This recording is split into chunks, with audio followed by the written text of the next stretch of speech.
꺼져라. 니년이 품은 것이 우리 집 핑줄이 아니라는데 어디서 안주의 행세를 하려 드느냐?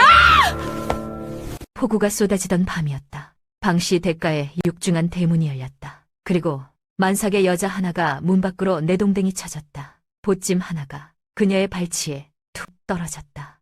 철컥 대문이 닫혔다. 여자는 빗속에 홀로 남겨졌다. 방금 전까지 자신이 살던 집, 아이와 함께 행복하게 살 거라 믿었던 그 집이 이제는 차가운 성벽처럼 등을 들이고 있었다. 뱃속의 아이가 발길질을 해댔. 살아있다는 신호였다. 버텨야 했다. 그렇게 이틀이 흘렀다. 굶고 걷고 쓰러지듯 버텼다. 그리고 이틀째 되던 밤, 장터 골목 끝 낡은 국밥집 문을 두드리는 여자가 있었다. 사장 어르신, 염치 없사오나 하룻밤만 재워주시면 아니 될까요? 이러다 길에서 아이가 나올 것 같아요. 국밥집 주인 복수는 그 여자를 알지 못했다. 이 여자가 이틀 전쯤만 해도 이 고을 최고 부호 방씨 가문의 며느리였다는 사실을, 그리고 이 여자의 뱃속에서 꿈틀대던 그 아이가 훗날 25년 뒤 모든 것을 뒤집어 놓게 되리라는 것도. 이야기를 시작하기 전 구독과 좋아요 그리고 댓글로 함께 해주세요. 이 영상을 찾아주신 분들께 행운이 가득 깃들기를 바랍니다. 이야기는 이틀 전으로 거슬러 올라간다. 조선 중엽 경기 어느 고을의 이야기다. 방씨 가문의 본체 안방. 폭우가 두꺼운 창호지를 두드리던 밤이었다. 22살의 서인은 팔다리 된 배를 두 손으로 감싼 채 안방 한복판에 서 있었다. 무릎이 후들거렸지만 꿋꿋이 버티고 섰다. 뱃속의 아이가 불안한 탓인지 발길질을 해댔지만 서인은 그 작은 신호조차 느낄 여유가 없었다. 그녀의 맞은편 시어머니 박마님이 청석 탁자 위로 서류 봉투 하나를 툭 던졌다. 그 소리가 천둥보다 크게 서희의 귀를 때렸다. 이게 뭔지 설명해보거라. 박마님의 목소리는 차갑다 못해 얼음장 같았다. 입술 끝이 실룩거렸지만 눈빛은 조금도 흔들리지 않았다. 서희는 시어머니의 눈을 마주볼 수가 없었다. 그 안에 담긴 것은 분노도 실망도 아니었다. 오직 경멸단 하나뿐이었다. 내 아들이, 내 귀한 아들이 무자증이라는데. 박마님의 손가락 끝이 서희의 배를 가리켰다. 네 뱃속에서 발길질하는 저것은 대체 누구시냐? 서희의 눈동자가 세차게 흔들렸다. 귓속이 멍해지고 심장이 솟는 것 같았다. 설마가 100번은 머릿속을 스쳐 지나갔다. 하지만 현실은 가혹하게도 한치의 양보도 없이 그녀를 조여왔다. 그녀를, 어머니, 그럴 리가요. 뭔가 착오가 있는 게 분명해요. 저희 분명히. 서희는 떨리는 손으로 탁자 위 봉투를 집어들었다. 봉투 입구가 이미 뜯겨 있었다. 누군가 먼저 확인했다는 뜻이었다. 서희는 마른 침을 삼키며 안에 든 종이를 꺼내들었다. 진단명, 무자증, 환자명, 이강도. 네 글자가 송곳처럼 서희의 눈을 찔렀다. 아니, 눈을 뚫고 심장까지 파고들었다. 온몸에서 힘이 빠져나가는 것 같았다. 다리가 풀리려 했지만 서희는 이를 악물고 버텼다. 지금 쓰러지면 끝이라는 것을 알았으니까. 바로 그때였다. 사랑채 문이 삐걱하고 열렸다. 서희가 고개를 돌렸다. 그리고 그 자리에서 숨이 많을 뻔했다. 남편 이강도가 문틀에 기대어 서 있었다. 입꼬리는 비틀어져 올라갔고 눈빛에는 경멸과 배신감만이 가득 차 있었다. 서희야. 강도가 한 걸음 두 걸음 다가왔다. 내가 바보인 줄 알았어. 그 목소리가 서희의 가슴에 비수처럼 꽂혔다. 3년을 함께 산 남편의 입에서 나온 말이라고는 믿을 수가 없었다. 병원에서 내 몸 상태가 이렇다는데 넌 끝까지 나를 속이려 드는구나. 강도가 멈췄다. 서희와 한 팔걸이, 손만 뻗으면 닿을 거리였지만 그 사이에는 만리장성보다 높은 벽이 세워져 있었다. 아니, 우리 집안 전체를 능멸한 거야? 서희는 정신없이 강도의 옷자락을 붙잡았다. 매달리듯 빌듯 두 손으로 꼭 쥐었다. 여보, 아니에요. 절대 아니에요. 이 아이, 당신 아이 맞아요. 하늘에 맹세해요. 하지만 강도는 서희의 손을 차갑게 뿌리쳤다. 아무런 미련도 없다는 듯 손등으로 툭 털어내버렸다. 당신을 믿었어. 근데 어떻게 감히 다른 남자의 아이를 내 아이라고. 강도의 얼굴이 분노로 일그러졌다. 하지만 서희에게는 그게 분노가 아닌 것처럼 보였다. 너무나 자연스럽게, 마치 오래전부터 준비해온 연기처럼 느껴졌다. 그런데 그 순간에는 그것을 깨달을 여유조차 없었다. 박마님이 기다렸다는 듯 손짓을 했다. 안채 구석에 서 있던 몸종들이 일제히 움직였다. 한 사람이 서희의 낡은 보찜을 들고 왔다. 서희의 소지품, 그것도 초라한 물건 몇 개만 남긴 작은 보따리였다. 박마님은 그 보찜을 마루 바닥에 내동댕이 쳤다. 더러운 입으로 내 아들 이름 부르지 마라. 박마님의 고함이 기와집 전체를 흔들었다. 당장 이 집에서 나가라. 우리 집안 씨도 아닌 것을 품고 어디서 안주인 노릇을 하려 들어. 서희는 무릎이 꺾이듯 바닥에 주저앉았다. 시어머니의 발치에 매달렸다. 체면도 자존심도 이미 산산조각 났다. 어머니, 전 하늘에 맹세코 부끄러운 짓 한 적 없어요. 이 아이 강도씨 아이 맞다니까요. 제발요. 제발 믿어주세요. 눈물이 볼을 타고 흘러내렸다. 하지만 박마님은 눈 하나 깜짝하지 않았다. 오히려 한 발 물러서며 손을 털었다. 마치 더러운 것이 튀었다는 듯이 끌어내라. 그 한마디에 몸종들이 서희의 양팔을 잡았다. 서희는 발버둥을 쳤지만 만삭의 몸으로는 어쩔 도리가 없었다. 그녀의 발이 마루바닥을 질질 긁으며 끌려나갔다. 여보, 제발 나 좀 봐요. 서희는 남편을 향해 있는 힘껏 소리쳤다. 하지만 강도는 고개를 돌려버렸다. 아내가 끌려나가는 것을 보지 않겠다는 듯 창밖으로 시선을 돌려버렸다. 그 순간 서희의 가슴속에서 무언가가 와장창 부서지는 소리가 들렸다. 대문이 열렸다. 차가운 빗줄기가 서희의 얼굴을 사정없이 때렸다. 몸종들이 서희를 대문 밖으로 밀어냈다. 낡은 보찜 하나가 그녀의 발치에 툭 떨어졌다. 철컥 대문이 닫혔다. 서희는 차가운 빛 속에 홀로 남겨졌다. 이 고을 제1부호 방씨 가문 대문 앞 만삭의 몸으로 내던져진 것이었다. 머리카락이 얼굴에 들러붙었고 얇은 저고리는 순식간에 젖어버렸다. 서희는 굳게 닫힌 대문을 올려다보았다. 거대한 절벽처럼 느껴졌다. 방금 전까지 자신이 살던 곳, 아이와 함께 행복하게 살 거라 믿었던 그 집이 이제는 천길, 낭떠러지 위의 성벽처럼 차갑게 서 있었다. 강도씨, 제발 문 좀 열어봐요. 이대로 가면 우리 아이가, 제발요. 당신 아이란 말이에요. 서희는 대문을 두드렸다. 주먹이 아파올 때까지 두드렸다. 하지만 아무런 대답도 없었다. 집안 사랑채와 안채의 창호지 불빛이 하나둘 꺼져갔다. 서희를 그곳에 버려두고 마치 없는 사람 취급하듯 외면하는 것이었다. 그때 창호지 사이로 누군가의 그림자가 보였다. 강도였다. 그는 창가에 서서 서희를 내려다보고 있었다. 서희와 눈이 마주쳤다. 그 순간 서희는 기대를 품었다. 남편이 마음을 바꿨을지도 모른다고, 문을 열어줄지도 모른다고. 하지만 강도는 고개를 돌렸다. 창호지가 닫혔다. 그 방의 불빛도 꺼져버렸다. 서희는 그 자리에서 무너져 내렸다. 젖은 흙바닥에 무릎을 꿇고 두 손으로 배를 감싸 안았다. 뱃속의 아이가 힘없이 꿈틀댔다. 마치 엄마의 고통을 느끼는 것처럼 빗물인지 눈물인지 알 수 없는 것이 볼을 타고 흘러내렸다. 서희는 지난 세월을 떠올렸다. 친정 부모님은 어릴 때 여의였다. 의지할 곳 하나 없이 살다가 강도를 만났고 방씨 가문만 믿고 모든 인연을 끈다시피 했다. 고향 친구들과 연락을 끊은 지 오래였고 먼 친척들과도 인연을 끊었다. 오로지 이 집 식구들만이 자신의 전부라고 믿었으니까. 그런데 지금 그 전부가 자신을 버렸다. 서희는 손을 더듬어 발치에 보찜을 집어들었다. 보따리를 풀어보았다. 안에는 태어날 아이를 위해 정성껏 준비했던 베넷 저고리 한 벌뿐이었다. 흰 저고리에 작은 호랑이 자수가 놓여 있었다. 몇 달 전 아이를 생각하며 한 땀 한 땀 손으로 수놓았던 것이었다.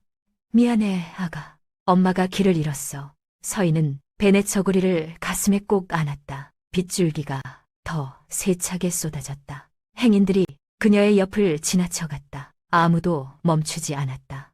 아무도 돌아보지 않았다. 장터 등불이 길을 환하게 비쳤지만 그 눈부신 빛들이 서희에게는 오히려 날카로운 칼날처럼 느껴졌다. 아무도 없네. 정말 아무도. 서희는 텅 빈 골목길에 울려 퍼지는 자신의 거친 숨소리에 소스라치게 놀랐다. 혼자라는 사실이 그제야 뼈에 사무치도록 스며들었다. 떨리는 다리로 겨우 몸을 일으켰다. 젖은 머리카락을 손으로 쓸어 넘기고 배를 감싸 안았다. 아이를 지켜야 했다. 지금 이 순간 세상에서 자신에게 남은 건 이 아이뿐이었으니까. 우리 이제 어디로 가야 할까? 서희는 아이에게 물었다. 대답이 돌아올 리 없었지만 그래도 물었다. 그렇게라도 하지 않으면 주저앉아서 다시는 일어나지 못할 것 같았으니까. 등불빛이 길게 늘어뜨린 서희의 그림자. 그녀는 그 그림자를 따라 유령처럼 어둠 속으로 발을 내디뎠다. 목적지도 희망도 없이 그저 발길이 닿는 대로 차가운 밤 공기 속으로 스며들듯 사라져갔다. 방씨 가문에서 쫓겨난 지 어느덧 이틀이 지났다. 서희는 장터거리를 유령처럼 배회했다. 낮에는 성안 주막 처마 밑에서, 밤에는 저작거리 창고 구석에서 겨우 몸을 피했다. 하지만 그것도 오래가지 못했다. 포졸이나 주막 주인들이 어김없이 다가와 나가라고 손짓했다. 여기서 자면 안 돼요. 나가주세요. 서희는 고개를 숙인 채 묵묵히 일어났다. 항변할 힘도, 사정을 설명할 기력도 남아있지 않았다. 그저 시키는 대로 발걸음을 옮길 뿐이었다. 이틀 동안 제대로 된 끼니는 단 한 번도 먹지 못했다. 장터를 지날 때마다 떡집 너머로 찰떡이 보였지만 주머니에는 엽전 한 념 없었다. 방씨 가문에 들어간 후로는 용돈이라는 게 따로 없었다. 필요한 것은 시어머니께 여쭤보면 됐고 쌈짓돈은 남편 명의였다. 그 돈은 쫓겨나던 날 이미 회수당했다. 얇은 저고리 위로 걸친 겉옷은 이미 때가 꼬재해졌다. 첫날 밤 쏟아졌던 빗물이 마르면서 얼룩이 얼룩을 덮었고 흙먼지까지 묻어 누가 보아도 거린이나 다름없는 행색이 되어버렸다. 단정하게 빗어넘기던 머리카락은 헝클어져 얼굴을 가렸고 부어오른 눈두덩이는 며칠간 제대로 자지 못했다는 것을 말해주고 있었다. 하지만 가장 고통스러운 건 따로 있었다. 바로 터질 듯이 부어오른 발목이었다. 만삭의 몸으로 이틀을 쉬지 않고 걸었으니 당연한 일이었다. 한 걸음 내디딜 때마다 바늘로 찌르는 듯한 통증이 발바닥에서부터 종아리까지 올라왔다. 집신 속 발가락은 이미 감각을 잃어가고 있었다. 그래도 서희는 멈출 수 없었다. 가만히 서 있으면 지나가는 사람들의 시선이 느껴졌다. 어떤 사람은 불쌍하다는 눈빛으로, 어떤 사람은 더럽다는 눈빛으로, 또 어떤 사람은 아예 없는 사람 취급하며 지나쳤다. 그 차가운 시선들이 자신의 살됨을 날카롭게 베고 지나가는 것 같았다. 아가, 엄마가 미안해. 서희는 걸으면서 연신 배를 쓰다듬었다. 뱃속의 아이는 평소보다 힘겹게 꿈틀댔다. 마치 엄마에게 무언가 신호를 보낸 것 같았다. 배가 고프다는 신호인지 힘들다는 신호인지 서희는 알 수 없었지만 그 작은 움직임 하나하나가 가슴을 후벼 팠다. 조금만 참아. 엄마가 어떻게든 해볼게. 하지만 어떻게든 이라는 말이 얼마나 공허한 약속인지 서희 자신이 가장 잘 알고 있었다. 둘째 날 밤이 깊어지자 바람이 더 차갑게 불어왔다. 서희는 본능적으로 큰 길을 벗어났다. 오래된 시장 골목이 나타났다. 낡은 간판들, 페인트 벗겨진 나무 문살들, 삐걱거리는 등잔 하나가 골목 입구를 희미하게 비추고 있었다. 낮에는 시끌벅적했을 장터도 이 시간에는 대부분의 가게가 문을 닫고 조용했다. 서희는 발을 절뚝거리며 골목 안으로 들어갔다. 그때였다. 코끝을 스치는 냄새가 있었다. 구수한 고기 삶는 냄새, 그리고 뜨끈한 국물 향기. 서희는 저도 모르게 발걸음을 멈췄다. 이틀 동안 굶주린 뱃속이 그 냄새에 반응했다. 참았던 허기가 복통과 섞여 한꺼번에 밀려왔다. 침이 고였지만 삼킬 힘조차 없었다. 냄새가 나는 쪽으로 고개를 돌렸다. 문을 닫은 가게들 사이 낮은 지붕 아래에서 희미한 등불이 새어나오고 있었다. 작은 나무문 너머로 하얀 김이 모락모락 피어오르는 게 보였다. 낡은 간판에는 옥순내 국밥이라고 쓰여 있었다. 글씨체가 투박했지만 어딘가 정겨운 느낌이 났다. 서희는 그 작은 가게를 멍하니 바라보았다. 따뜻해 보였다. 저 안에는 분명 따뜻한 것이 있을 거라는 생각이 들었다. 뜨끈한 국물도, 따뜻한 공기도, 그리고 어쩌면 따뜻한 사람도 있을지 모른다는 생각이. 하지만 서희에게는 돈이 없었다. 들어가면 안 돼. 돈도 없으면서 뭘 사 먹겠다고. 서희는 고개를 돌리려 했다. 바로 그 순간이었다. 아랫배를 쥐어짜는 듯한 강렬한 통증이 서희를 덮쳤다. 서희는 신음을 흘리며 벽을 짚었다. 다리의 힘이 쭉 빠져나가는 게 느껴졌다. 배가 단단하게 굳어지면서 안에서부터 무언가가 쪼개지는 것 같은 고통이 밀려왔다. 진통이었다. 아직 예정일이 아닌데 서희는 공포에 질린 눈으로 자신의 배를 내려다보았다. 이틀 동안 굶고 걸으며 몸을 혹사한 탓인지 아이가 버티지 못하고 있었다. 안 돼. 여기서 안 돼. 서희는 이를 악물고 버텼다. 하지만 두 번째 진통이 밀려왔을 때 더 이상 서 있을 수가 없었다. 무릎이 꺾이며 바닥에 주저앉을 뻔했다. 마지막 남은 힘을 끌어모았다. 서희는 비틀거리며 그 작은 가게의 나무문으로 다가갔다. 똑똑 떨리는 주먹으로 나무문을 두드렸다. 사장 어르신 계세요? 힘없는 목소리가 문을 타고 흘렀다. 자신의 목소리가 이렇게 가늘었던가. 서희는 스스로도 놀랐다. 안에서 인기척이 났다. 바쁘게 행주를 하던 누군가가 고개를 드는 게 보였다. 50줄은 되어 보이는 아주머니였다. 파마머리에 앞치마를 두른 전형적인 시장통 아주머니의 모습이었다. 아주머니가 문 밖을 보았다. 그리고 서희의 행색을 발견한 순간 눈이 휘둥그레졌다. 서희는 더 이상 버틸 수 없었다. 문고리를 잡은 채 무릎이 꺾였다. 바닥에 무너지듯 주저앉으며 서희는 간신히 입을 열었다. 사장 어르신, 염치 없사오나 하룻밤만 재워주시면 아니 될까요? 목소리가 떨렸다. 돈은 나중에 어떻게든 꼭 갚을게요. 제발요 어르신. 서희의 손이 자신의 배를 감쌌다. 이러다 길에서 아이가 나올 것 같아요. 말을 끝마치자마자 서희의 안색이 창백하게 질렸다. 눈앞이 아득해지면서 고개가 앞으로 꺾였다. 의식이 흐려지고 있었다. 그 순간 안에서 부스럭거리는 소리가 났다. 국밥집 문이 박차듯 열렸다. 아이고, 이게 무슨 일이야? 아주머니가 앞치마에 손을 닦을 새도 없이 밖으로 뛰쳐나왔다. 서희의 어깨를 붙잡아 쓰러지지 않게 부축하며 소리쳤다. 여봐요. 정신 차려요. 이봐요. 아주머니의 목소리가 서희의 귀에 멀리서 들려오는 것처럼 울렸다. 따뜻한 손이 자신의 어깨를 잡고 있다는 건 느껴졌지만 눈을 뜰 힘이 없었다. 아이고, 이 몸을 해가지고 어디를 그렇게 헤맨 거야. 어서 들어와요. 어서. 아주머니는 서희를 부축해 안으로 들였다. 식당 안은 바깥과는 전혀 다른 세상이었다. 낡기는 했지만 깨끗하게 닦인 밥상 4개가 놓여 있었고 부엌에서는 커다란 솥에서 국물이 보글보글 끓고 있었다. 천장에 달린 등잔이 따뜻한 주황빛을 내뿜고 있었다. 무엇보다 훈훈한 온기가 서희의 얼어붙은 몸을 감싸 안았다. 앉아 있어봐요. 아니, 눕는 게 낫겠네. 이리 와요. 아주머니는 서희를 부엌 안쪽으로 데려갔다. 부엌 뒤편에 작은 문이 있었다. 그 문을 열자 조그만 살림방이 나왔다. 방 한쪽에는 낡은 이불이 개어져 있었고 작은 경대와 옷걸이가 전부인 비좁은 공간이었지만 바닥에서 온기가 올라왔다. 아주머니는 서둘러 이불을 폈다.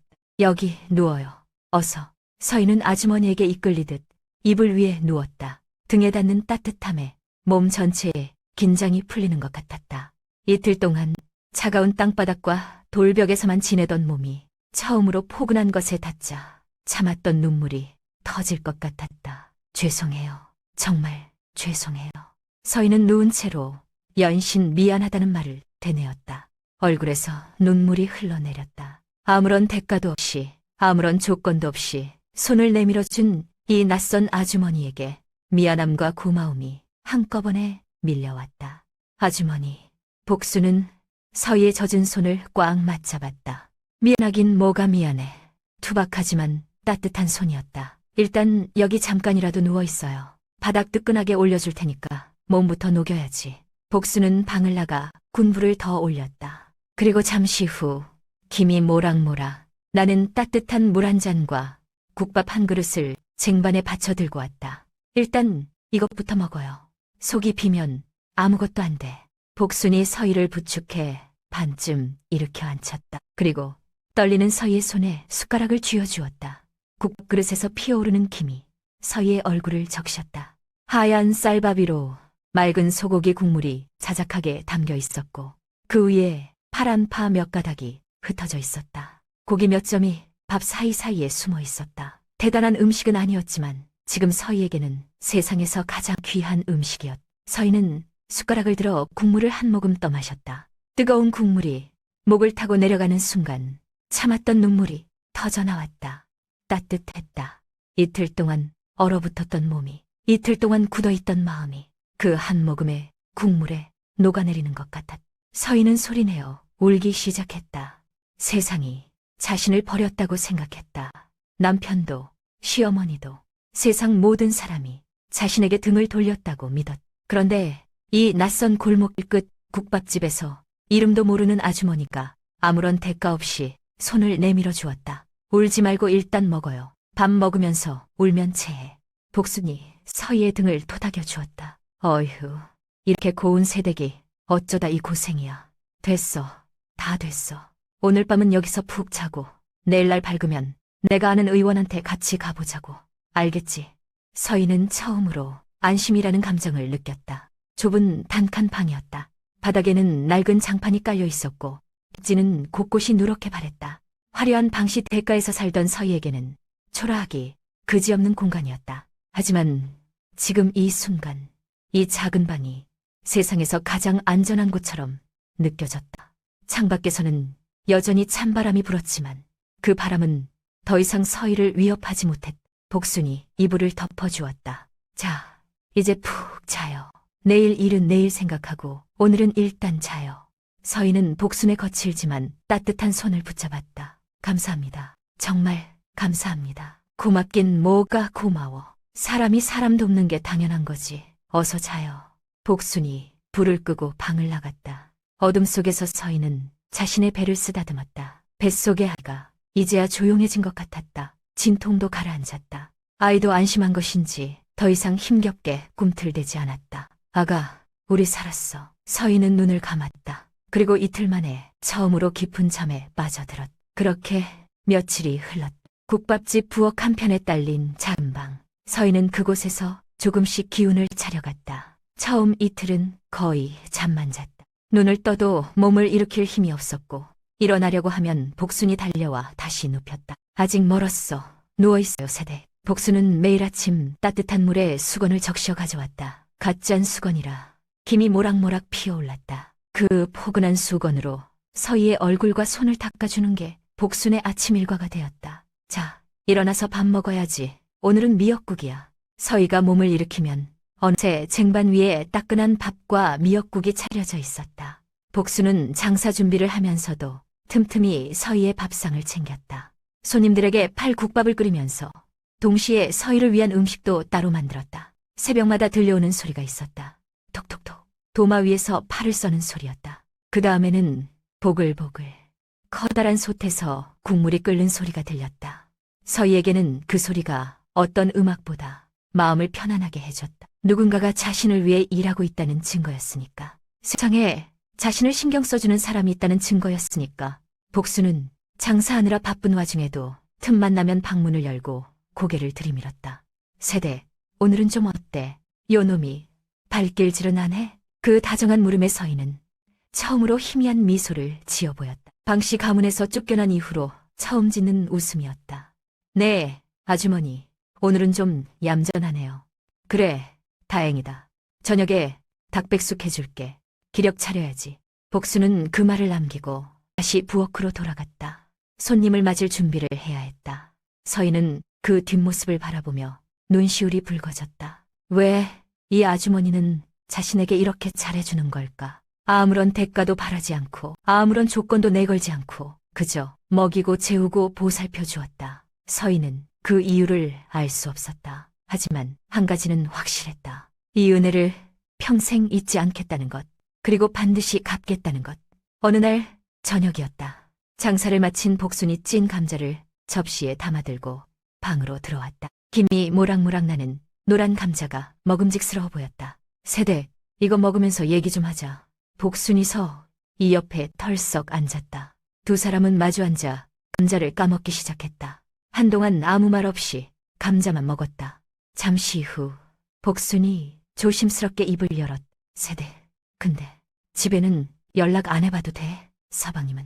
그 순간 서희의 손이 눈에 띄게 떨렸다. 손에 들고 있던 감자가 바닥에 떨어질 뻔했다. 서희는 고개를 푹 숙였다. 입술이 달싹거렸지만 아무 말도 나오지 않았다. 남편이라는 단어가 가슴을 날카롭게 핥히고 지나갔다. 그날 밤 차가운 비 속에서 자신을 외면하던 그 눈빛이 떠올랐다. 복수는 서희의 반응을 보자마자 아차 싶었다. 아이고, 내가 주책이지. 복순이 얼른 서희의 손등을 툭툭 쳤다. 사정이 있겠지. 그려. 말하기 힘들면 하지마. 지나간 일보다 지금 내 뱃속에 요놈이 더 중하지. 안 그래. 내가 괜한 소리를 했네. 복수는 더 이상 묻지 않았다. 서희가 아픈 사연을 억지로 캐묻지 않았다. 그냥 묵직한 침묵으로 그녀의 상처를 안아주었다. 때로는 말보다 침묵이 더 큰 위로가 된다는 걸 복수는 알고 있었던 것이다. 서희는 고개를 숙인 채 눈물을 삼켰다. 이 아주머니는 정말 말하지 않아도 알아주는 사람, 캐묻지 않아도 기다려주는 사람. 서희는 방씨 가문에서 3년을 살면서 단 한 번도 이런 대우를 받아본 적이 없었다. 시어머니는 매사 따지고 캐물었고 남편은 바쁘다는 핑계로 서희의 이야기에 귀 기울인 적이 없었다. 그런데 이 낯선 아주머니는 만난 지 며칠 되지도 않은 이 사람은 서희의 마음을 누구보다 잘 읽어주고 있었다. 그날 이후로 복수는 서희의 든든한 보호자가 되었다. 서희의 손을 꼭 잡고 장터 근처 의원을 함께 다니기 시작했다. 제 집 드나들듯 정기 검진을 챙겼다. 의원에 갈 때마다 복수는 서희의 팔짱을 끼고 마치 친정 어머니처럼 문을 열고 들어갔다. 안녕하세요. 예약한 사람인데요. 의원 접수처에서 물었다. 보호자 성함 적어주세요. 복수는 망설임 없이 자기 이름을 적어 넣었다. 김복순 석자를 또박또박 적었다. 내가 이 세댁 이모예요. 그러니까 나한테 다 말해줘요. 의원이 고개를 끄덕였다. 그 모습을 본 서희는 눈시울이 붉어졌다. 이모라고, 가족이라고 당당히 말해주는 사람. 자신에게는 그런 사람이 한 명도 없다고 생각했는데 지금 옆에 서 있었다. 검진을 마치고 나올 때마다 복수는 서희의 손을 잡고 걸었다. 의원 선생님이 뭐래? 아이는 잘 크고 있대요. 저도 건강하대요. 그래, 다행이다. 오늘 저녁은 소고기 먹어야겠네. 키가 좀 부족하다고 했지. 복수는 넉넉지 않은 형편에도 서희의 영양을 걱정했다. 국밥집에서 손님들에게 팔고기 중에서 가장 좋은 부위만 골라 서희의 밥상에 올렸다. 원래는 국밥에 들어갈 양지머리나 사태를 따로 빼서 서희에게 주었다. 자, 이거 먹어. 저녁 식사 시간, 복순이 서희 앞에 고기 접시를 밀어주었다. 아주머니, 이건 손님들 줄 거잖아요. 제가 어떻게... 됐어. 자네가 안 먹으면 뱃속에 저놈이 배가 고파서 어쩐대. 얼른 먹어도 그래야 나중에 힘쓰지. 복순의 말에 서희는 더 이상 거절하지 못했다. 서희는 먹으면서 눈물이 났다. 맛있어서 나는 눈물이 아니었다. 이 고기 한 점에 담긴 복순의 마음이 느껴졌기 때문이었다. 그렇게 시간이 흘렀다. 서희의 배는 점점 불러왔고 복순의 보살핌 속에 건강을 되찾아갔다. 이제 예정일이 며칠 남지 않았다. 그날 새벽 비가 내리고 있었다. 갑자기 배에서 이상한 느낌이 들었다. 서희는 식은땀을 흘리며 배를 움켜쥐었다. 진통이 밀려왔다. 처음에는 감기 길었지만 점점 짧아지고 있었다. 아, 아주머니. 서희가 떨리는 목소리로 불렀다. 복수는 서희의 신음소리에 번쩍 눈을 떴다. 세대, 무슨 일이야? 복순이 벌떡 일어나 방문을 열었다. 그리고 서희의 상태를 보는 순간 눈이 휘둥그레졌다. 아이고, 진통이구나. 하지만 복수는 당황하지 않았다. 오히려 침착하게 움직였다. 미리 준비해둔 보따리를 재빨리 챙겼다. 서희의 옷까지, 아기 베네처고리, 그리고 비상금. 복수는 이날을 대비해 벌써부터 준비해 두었던 것이다. 세대, 정신 똑바로 차려. 내가 금방 가마 불렀으니까 조금만 참아. 복수는 서희를 부축해 가마에 태웠다. 빗길을 달려 의원으로 향했다. 가마 안에서 서희는 연신 신음을 흘렸다. 어르신, 빨리 좀 가주세요. 사부가 급해요. 복순이 다급하게 외쳤다. 네, 알겠습니다. 가마꾼이 속도를 높였다. 빗길에 물보라가 튀었다.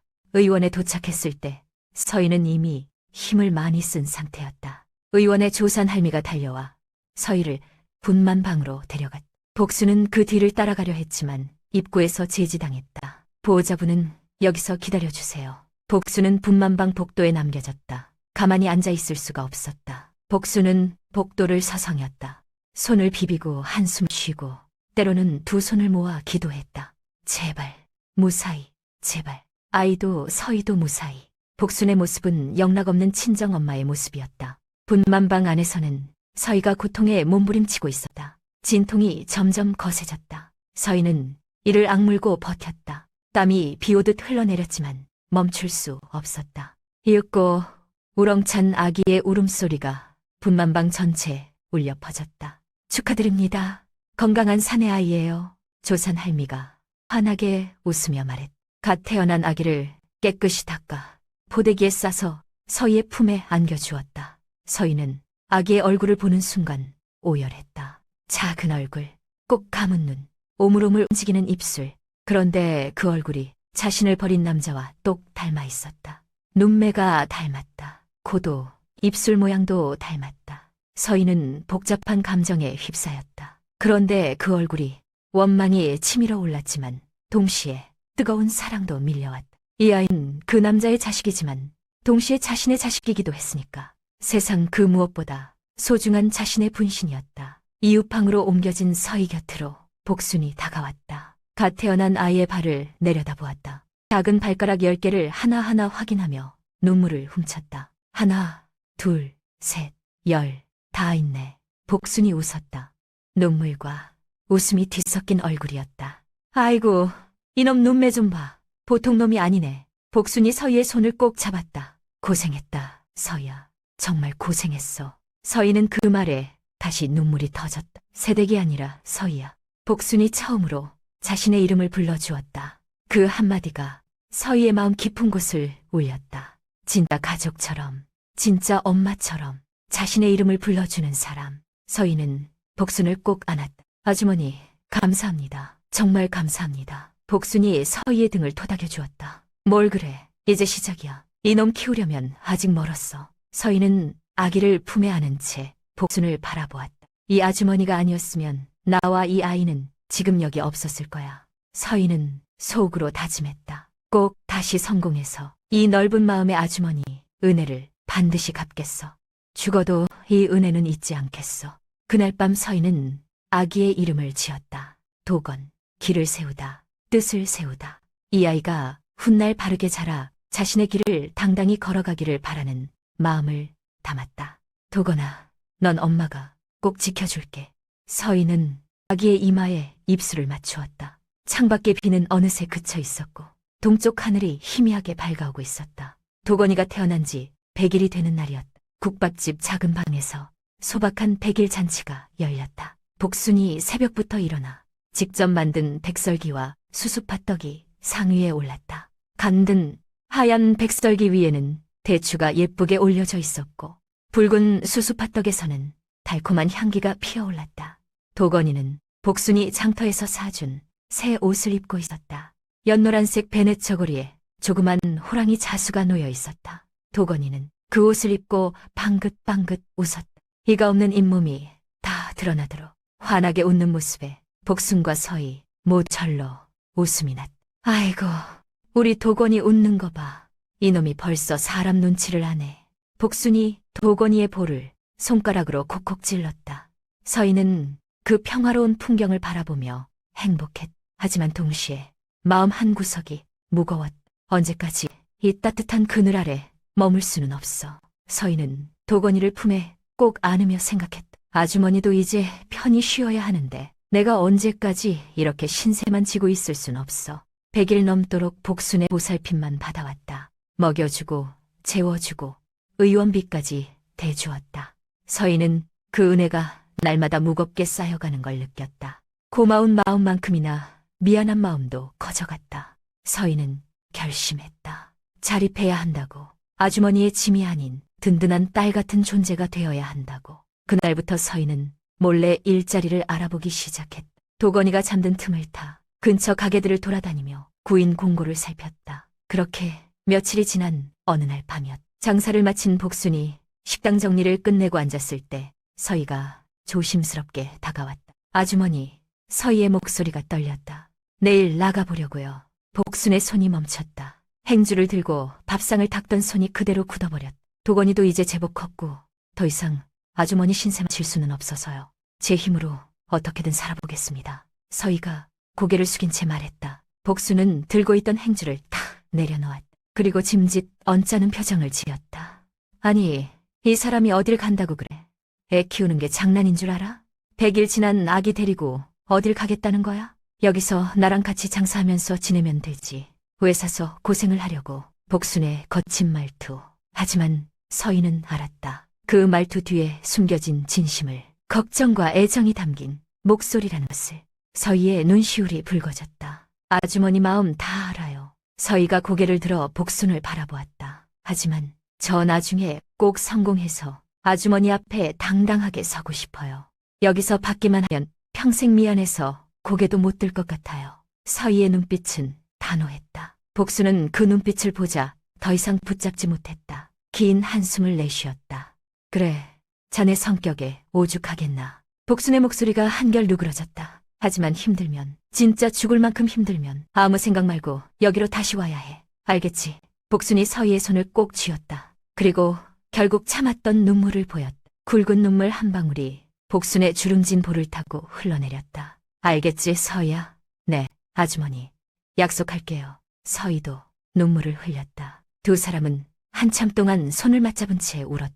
다음 날 아침이 밝았다. 서희는 짐을 챙겨 방을 나섰다. 낡은 보찜 하나가 전부였다. 도건이를 포대기에 엎고 보찜을 들었다. 그때 복순이 서희에게 다가왔다. 손에 꼬깃꼬깃한 천조각에 쌓인 무언가를 들고 있었다. 이거. 복순이 서희의 손에 그것을 쥐어주었다. 이게 뭐예요, 아주머니? 서희가 묻자 복순이 무심한 척 대답했다. 장사하면서 틈틈이 모아둔 쌈짓돈이야. 목돈은 아니어도 애 분유값이나 당장 방 한 칸 구할 보탬은 될 거야. 복순이 고개를 돌리며 말했다. 거절하면 나 진짜 서운하다. 서희가 천조각을 살짝 들춰보았다. 안에는 꼬깃꼬깃한 엽전들이 뭉쳐 있었다. 복순이 매일 국밥을 팔며 한 큐, 두 큐 모았을 돈이었다. 땀과 노동이 담긴 돈. 아주머니, 이건 받아. 복순이 서희의 어깨를 툭 쳤다. 잘 들어. 언제든 돌아와도 돼. 힘들면 무조건 와. 여기가 내 친정이라고 생각하고 살아. 알겠지? 서희는 더 이상 참지 못하고 복순을 꽉 끌어안았다. 아주머니. 서희가 오열했다.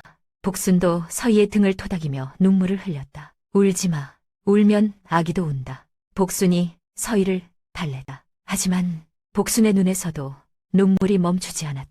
한참을 안고 있다가 서희가 몸을 떼었다. 눈물을 손등으로 훔치고 복순을 바라보았다. 아주머니, 저 꼭 성공해서 돌아올게요. 반드시요. 서희가 허리를 깊이 숙여 인사했다. 그리고 돌아섰다. 낡은 보찜 하나와 도건이를 포대기에 엎고 골목을 나섰다. 뒤에서 복순이 가게 앞에 서서 손을 흔들었다. 서희의 뒷모습이 안 보일 때까지 계속 흔들었다. 서희는 장터 어귀에 서서 멀어지는 국밥집을 바라보았다. 낡은 간판에 쓰인 복순네 국밥 글자가 눈에 선명하게 박혔다. 아주머니, 꼭 성공할게요. 서희는 속으로 다짐했다. 저와 도건이의 목숨을 구해주신 이 은혜, 제 손으로, 제 힘으로 반드시 갚겠습니다. 죽어서도 잊지 않을게요. 가마가 왔다. 서희는 복순이 준 쌈짓돈을 품에 꼭 안고 가마에 올랐다. 골목 너머로 국밥집의 불빛이 점점 멀어져 갔다. 하지만 서희의 마음속에는 그 온기가 영원히 꺼지지 않을 등불처럼 자리 잡았다. 서희는 복순이 준 쌈짓돈으로 장터 근처에 작은 셋방을 얻었다. 방이라고 하기에도 민망한 공간이었다. 아궁이 하나, 뒷간 하나, 그리고 이불을 깔면 꽉 차는 단칸방. 하지만 서희에게는 그것만으로도 충분했다. 지붕이 있고 문이 있고 도건이를 눕힐 바닥이 있으면 됐으니까. 서희는 닥치는 대로 일을 시작했다. 낮에는 주막 파출로 일했다. 설거지를 하고 바닥을 닦고 손님 상을 치웠다. 점심이 지나면 잠시 쉬었다가 저녁 장사가 시작되면 또 뛰었다. 밤에는 마을 청소를 했다. 행랑채 복도를 쓸고 계단을 닦고 쓰레기를 버렸다. 자정이 넘어야 집에 돌아올 수 있었다. 새벽에는 두부 배달을 했다. 새벽 4경에 일어나 동네 골목골목을 돌며 두부를 문 앞에 놓았다. 해가 뜰 무렵이면 배달을 마치고 다시 낫일을 하러 나갔다. 하루에 서너 시간밖에 자지 못하는 날들이 이어졌다. 서희의 손은 달라졌다. 예전에 방시 대가에서 살 때는 고왔던 손이었다. 하지만 지금은 마디가 굵어지고 손등이 거칠어졌다. 설거지 물에 닿을 때마다 갈라지고 세제 때문에 트고 천조각을 붙여도 나을 새가 없었다. 그래도 서희는 힘들다는 소리를 하지 않았다. 왜냐하면 도건이가 있었으니까. 국밥집을 떠나온 지 어느덧 수년이 흘렀다. 도건이는 기특하게 자라주었다. 서당에 들어간 뒤로 단 한 번도 학업에서 뒤처진 적이 없었다. 훈장들은 하나같이 도건이를 칭찬했다. 도건 어머니, 아드님이 정말 영특해요. 셈법은 특히 천재적이에요. 담당 훈장이 상담 때마다 했던 말이었다. 서희는 그 말을 들을 때마다 가슴이 벅차올랐다. 힘들어도 버틸 수 있는 이유가 생긴 것 같았다. 도건이는 또래 아이들과는 달랐다. 같은 서당 아이들이 팽이치기나 연날리기에 빠져 있을 때 도건이는 낡은 장부를 읽었다. 서희가 반찬 싸는 데 쓰려고 가져온 묵은 종이를 펼쳐서 시세표를 뚫어지게 들여다보았다. 엄마, 여기 상단 물건값이 어제보다 3푼이나 올랐어. 응, 그게 무슨 뜻이야? 이 상단이 뭔가 좋은 일이 있었다는 거지. 사람들이 이 상단 물건을 사고 싶어 하니까 값이 오른 거야. 7살짜리 아이의 입에서 나올 말이 아니었다. 서희는 어안이 벙벙했지만 동시에 뿌듯했다. 어느 날은 이런 일도 있었다. 서희가 파출로 일하던 주막에서 점심이 끝난 후였다. 도건이가 서당을 마치고 주막으로 엄마를 찾아왔다. 주막 주인이 식자재 장부를 펼쳐놓고 주판을 두드리고 있었는데 도건이가 그 옆에 서서 장부를 흘려보았다. 주인 어르신, 여기 계산 틀렸어요. 도건이가 조용히 말했다. 뭐? 주인이 눈을 동그랗게 떴다. 여기 감자 20알값이랑 양파 10알값 더하는 데서 틀렸어요. 서푼 더 받아야 해요. 도건이가 장부의 한 줄을 손가락으로 가리켰다. 주인이 주판을 다시 두드렸다. 그리고 눈이 휘둥그레졌다. 어머, 진짜네. 이 꼬마가 어쩐데. 서희는 그 모습을 보며 가슴이 먹먹해졌다. 도건이의 숫자에 대한 감각은 천재적이었다. 어디서 배운 것도 아닌데 타고난 것 같았다. 이 아이가 나중에 크면 뭐가 될까? 서희는 도건이를 바라보며 생각했다. 제 아비처럼 비겁한 사람이 아니라 든든하고 바른 사람으로 자라야 할 텐데. 서희는 그 생각을 하며 더욱 열심히 일했다. 아들에게 부끄럽지 않은 엄마가 되고 싶었다. 하지만 무리한 노동은 결국 몸에 탈을 냈다. 도건이가 10살이 되던 해였다. 서희가 일하던 공사장 주막에서 점심을 준비하다가 갑자기 쓰러졌다. 거단 국솥 앞에서 국을 젓다가 그대로 바닥에 쓰러진 것이었다. 동료들이 급히 의원을 불렀고 서희는 실려갔다. 의원은 과로와 영양실조라고 했다. 보호자분, 이 환자분 언제부터 이렇게 무리하셨어요? 몸이 완전히 망가지기 직전이에요. 당분간 절대 안정을 취하셔야 합니다. 의원 앞에서 그 설명을 듣는 사람은 10살짜리 도건이뿐이었다. 도건이는 병실로 들어갔다. 엄마가 자리에 누워 침을 맞고 있었다. 창백한 얼굴, 움푹 꺼진 눈두덩이. 도건이는 엄마 곁에 앉아 엄마의 손을 가만히 들여다보았다. 손마디가 굵어져 있었다. 손등에는 갈라진 상처가 여러 군데 있었다. 손가락에는 천 조각이 덕지덕지 붙어 있었다. 손톱은 갈라지고 다 있었다. 도건이는 엄마의 발도 보았다. 발 뒤꿈치가 갈라져서 피가 배어 있었다. 굳은 살이 두껍게 박혀 있었고 물집 자국이 여기저기 보였다. 도건이는 주먹을 꽉 쥐었다. 엄마가 이렇게까지 고생하고 있었구나. 눈물이 핑 돌았지만 도건이는 꾹 참았다. 대신 엄마의 손을 꼭 잡고 말했다. 엄마, 내가 빨리 커서 엄마 고생 안 하게 해줄게. 서희가 힘없이 눈을 떴다. 도건아, 나 숫자 공부 진짜 열심히 할 거야. 돈 많이 벌었어. 엄마 편하게 해줄게. 도건이의 눈빛은 10살짜리 아이의 것이 아니었다. 단단하고 결연하고 어딘가 서늘하기까지 했다. 그날 이후로 도건이는 달라졌다. 엄마가 잠든 밤마다 낡은 장부 앞에 앉았다. 세상의 돈이 어떻게 움직이는지 공부하기 시작했다. 장식꾼들이 어떻게 돌아가는지, 시세가 왜 변하는지, 이자가 오르면 어떤 일이 생기는지 밤새 수를 들여다보며 셈법들 사이의 규칙을 찾아냈다. 서희의 몸이 조금 회복된 어느 날이었다. 서희는 도건이의 손을 잡고 외출을 했다. 가마를 타고 한참을 가서 오래된 시장 골목에 내렸다. 엄마, 여기 어디야?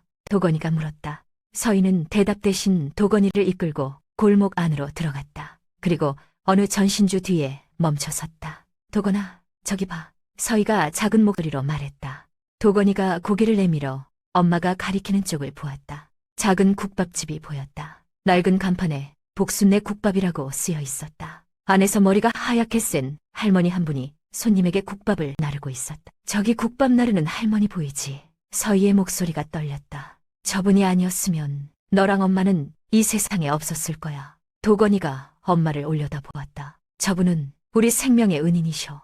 엄마가 너를 뱃속에 품고 길거리에서 죽어가고 있을 때 저분이 우리를 살려주셨어.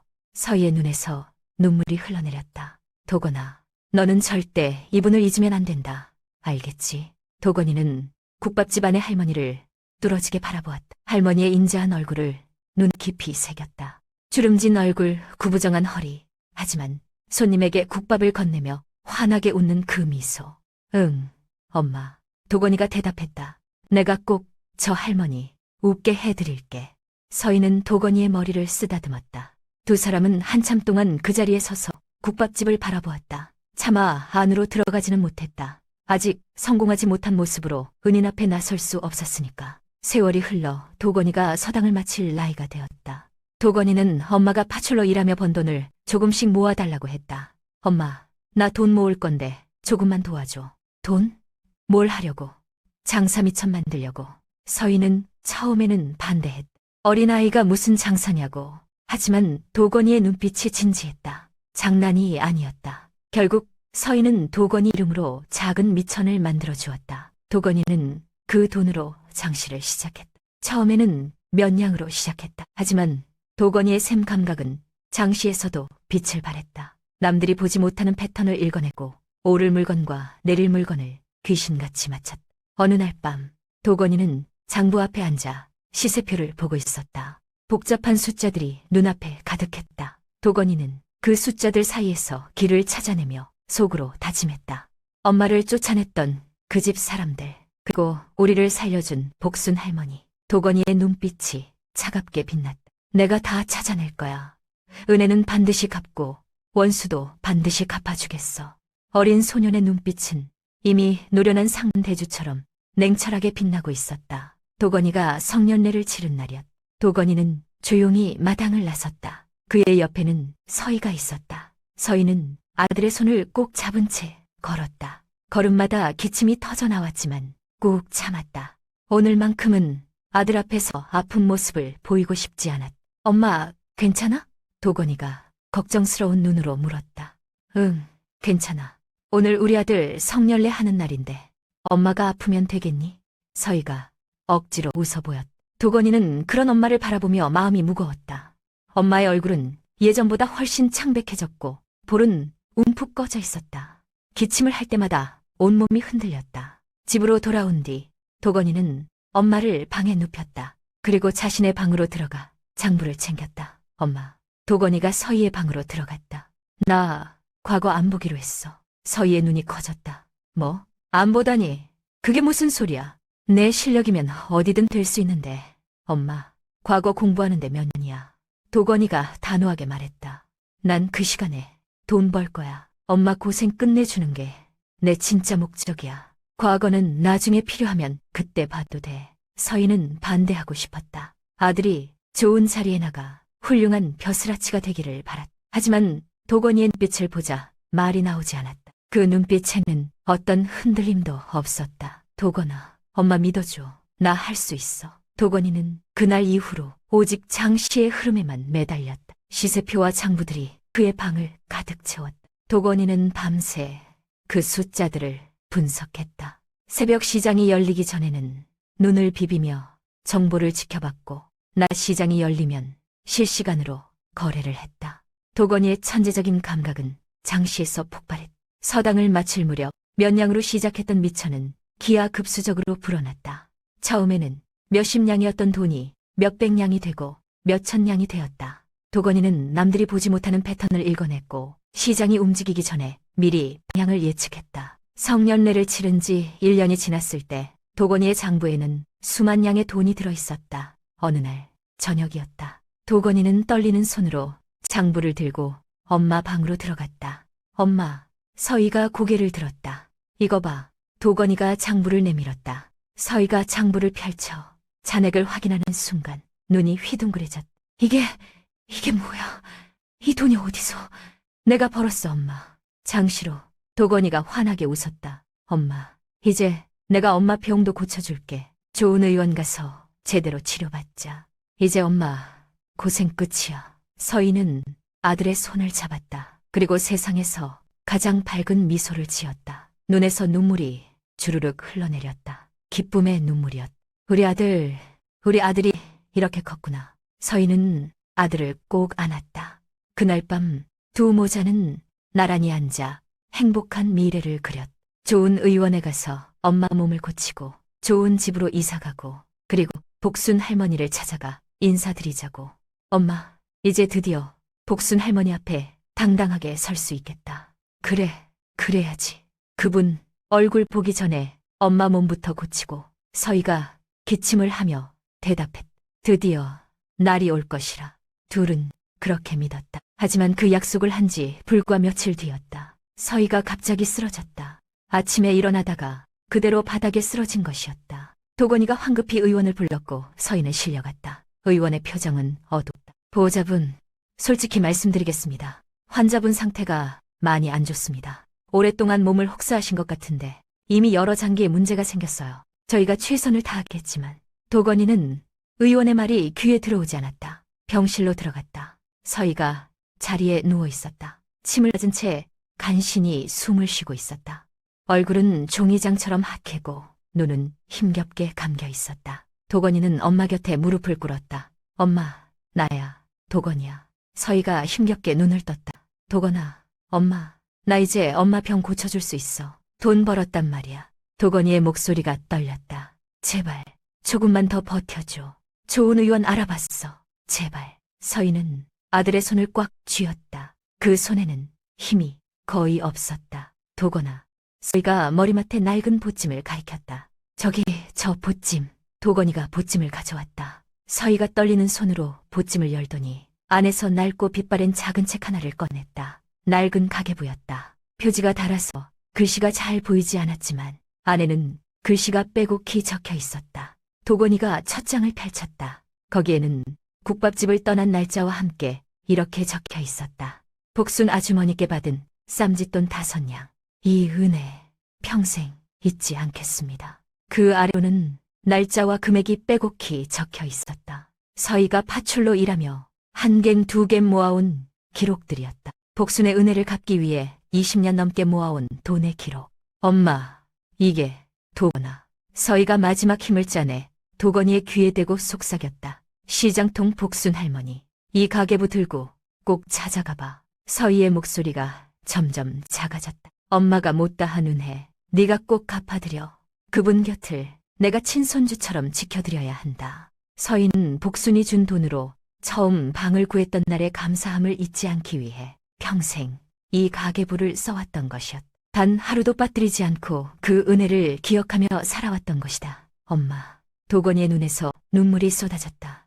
약속할게요, 엄마. 내가 꼭 그럴게요. 복순 할머니 꼭 찾아갈게요. 엄마 대신 꼭 은혜 갚을게요. 서희는 아들의 약속을 들었다. 그리고 비로소 평온한 미소를 지었다. 20년 넘게 짊어지고 살았던 짐을 아들에게 넘긴 것 같았다. 이제야 편히 쉴 수 있을 것 같았다. 서희는 아들의 손을 놓았다. 그리고 눈을 감았다. 영원히. 바로 이 순간 나는 고백해야 한다. 나는 그날 병실 복도에 서 있었다. 도건이가 엄마의 손을 잡고 울던 그 소리가 닫힌 문 너머로도 또렷이 들렸다.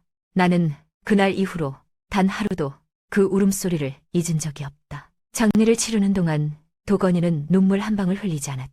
그의 눈빛은 얼음장처럼 차가웠다. 슬픔이 아니라 분노가 그의 가슴을 채우고 있었다. 엄마를 이렇게 만든 세상에 대한 분노, 엄마를 쫓아냈던 그 집안 사람들에 대한 분노, 그리고 엄마를 지키지 못한 자신에 대한 분노.